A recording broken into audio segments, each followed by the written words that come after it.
Retour au temps des chevaliers, au début du XVIe siècle. L'armure forgée sur mesure par des artisans est une copie exacte de l'époque, y compris le poids. 40 kilos, cotte de maille et armes comprises. On ne pouvait pas s'habiller ou se déshabiller seul. Il fallait obligatoirement être aidé par des écuyers, des pages.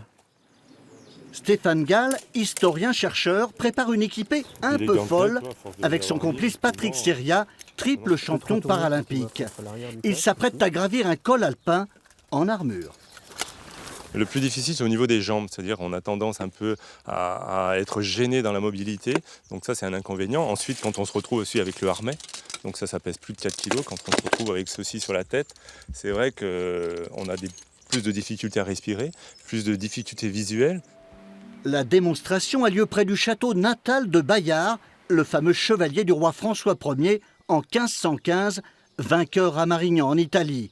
Mais la bataille a d'abord été gagnée grâce à une prouesse, franchir les Alpes avec 40 000 hommes. Des chevaux, des chevaliers, des canons qui ont traversé en fournissant un effort phénoménal pour l'époque, à tel point qu'on l'a gravé dans le marbre du tombeau de François Ier dans la basilique de Saint-Denis. Merci d'être venu. Suivi d'une escorte technique, l'historien et le sportif vont suivre les traces de cette armée à 2600 mètres d'altitude. Vivre l'histoire pour comprendre les conditions de cet exploit en montagne. Le physique, le mental, la logistique. L'expérience implique plusieurs disciplines scientifiques et des chasseurs alpins.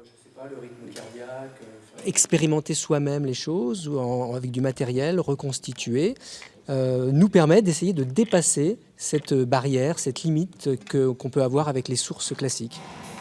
Revêtir l'armure 500 ans après demande un entraînement sportif intense. Et avant le départ, le 6 juillet, il faudra encore s'exercer à monter sur un cheval.